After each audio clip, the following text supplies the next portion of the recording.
What's up, guys? Jeff Cavalier, ATHLEAN-X.com. The Master Tip series continues, this time the abs.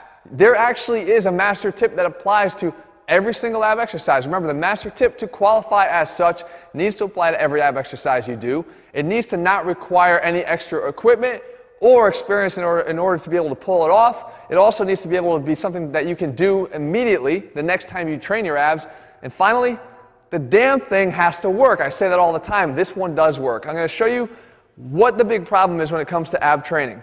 When we do a side crunch, this is what it looks like. Now you tell me if you can see me, what I'm doing wrong. Okay, I'm crunching.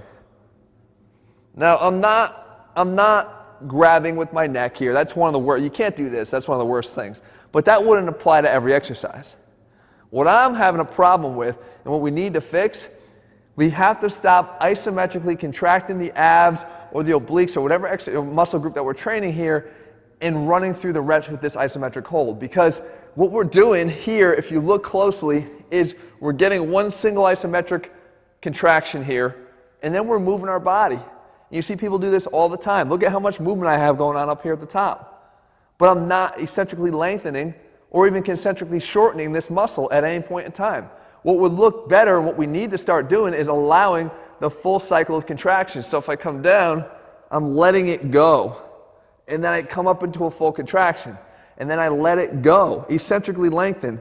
And then I come up into a full contraction. A lot of people that say that they don't feel the contraction so much in their abs, it's hard to feel it when you're isometrically locking yourself into this very tiny range of motion and not ever eccentrically lengthening, so that from that elongated position you could actually shorten. That's why you can't feel the contraction, because you're not really ever getting to a longer position to then shorten from.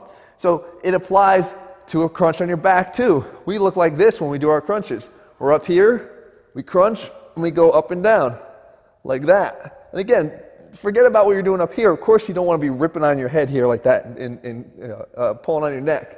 But what we're doing is we're getting into this isometric contraction here, and then we're lowering our shoulders down, but we're not letting the abs relax.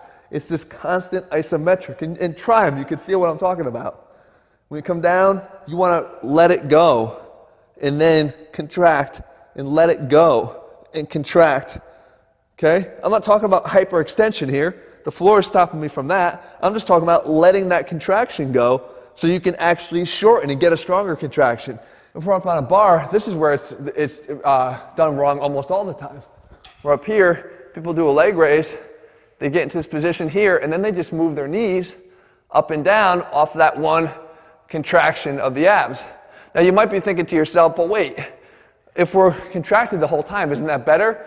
No. To get full development of a muscle group, you wouldn't just contract once isometrically and then move the joints around it. That would be the equivalent of taking your bicep here, get it to this position, and then move your arm up and down during a curl.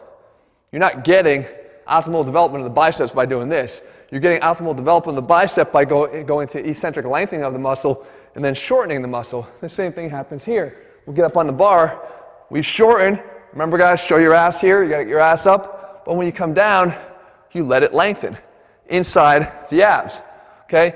Shortening in here, lengthening the abs. Shortening, lengthening the abs, okay? It's not just holding on for dear life with one isometric and moving your legs up and down. Finally, even if I did a bench exercise here, like a seated knee tuck. Again, you see this all the time. Guys are in here, they come up and they press. Now I'm not talking about even a shortened range of motion, because you can look like you have full range of motion here, but if I'm just isometrically holding, remember, we're stronger isometrically than we are concentrically, so we're really not challenging the abs as much as we can. That's not what we're looking for. We want to get an eccentric lengthening here of the abs, and then in. Eccentrically lengthen, in. Lengthen, in. Lengthen, okay? Get all the way out, and then come back in. Don't just hold on to that contraction. Again, the master tip is one that you can apply to every single exercise. This can be done no matter what exercise you do, other than, let's say, a plank, which isn't necessarily an isolated ab exercise anyway.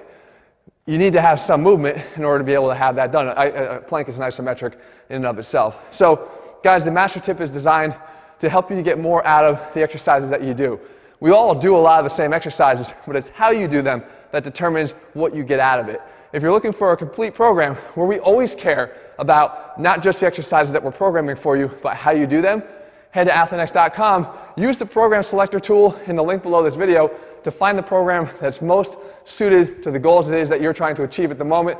It takes just a couple minutes to do it, and it helps you to identify which of my programs is the best fit for you. In the meantime, if you liked the video, if you found it helpful, leave your comments and thumbs up below. Let me know what you want me to cover here in future videos, and I'll do my best to do that for you in the days and weeks ahead. See ya.